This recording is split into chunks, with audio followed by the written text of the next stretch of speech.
Praise the Lord. கிறிஸ்துவ பாடலுக்கு reels பண்றது பண்ணலாமா பண்ணக்கூடாதா?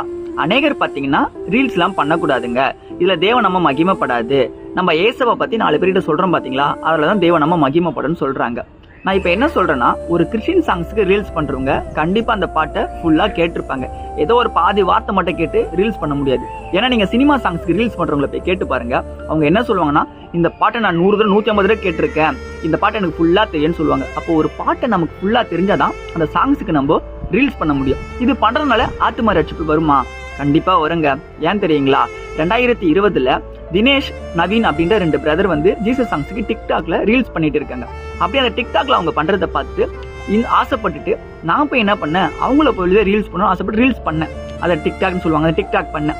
அப்படி பண்ண ஆரம்பிச்சு அவங்க பைபிள் வேர்ட்ஸ் எல்லாம் பேசுறத பார்த்துட்டு நம்மள பைபிள் வேர்ட்ஸ் பேசணுமேன்ட்டு நான் என்ன பண்ணேன், ஒரு பைபிள் வாங்கி பைபிள் படிக்க ஆரம்பிச்சேன். அப்படி படிக்க ஆரம்பிச்சு முடியும் அந்த பைபிள் இருக்கிற வார்த்தைலாம் என்கிட்ட பேசி நான் முழுமையா ஏசப்பை ஏற்றுக்கொண்டு ரசிக்கப்பட்டேங்க. யாரோ ஒருத்தங்க ஏதோ ஒரு இடத்துல ஏசப்பை பத்தி சொல்லி ரீல்ஸ் பண்ணி டிக்டாக் பண்ணது மூலியமா அவங்கள பார்த்து பிரசாந்த் அப்படின்ற நானே பிரசாந்த் சாம்சன் ரசிக்கப்பட்டேன். அப்படின்னா இன்னைக்கு உங்க லைஃப்ல கூட நீங்க உங்க வாட்ஸ்அப்ல வசனத்தை ஸ்டேட்டஸ் போடுறீங்க, பாட்டு போடுறீங்க, நீங்க உங்க பைக்ல நீங்க வசனத்தை எடுத்து ஒட்டி வச்சிருக்கீங்க, உங்க வீட்டு செவுத்துல நீங்க ஜீசஸ் லவ்ஸ்னு போட்டிருக்கீங்கன்னா, நீங்க பண்ற சின்ன சின்ன விஷயங்கள், நீங்க பண்ற ரீல்ஸா இருக்கட்டும், நீங்க பண்ற ஒவ்வொரு விஷயமும் ஏசப்பாக செய்யும் போது கண்டிப்பா அதுல ஆத்தும ரட்சிப்பு வருங்க.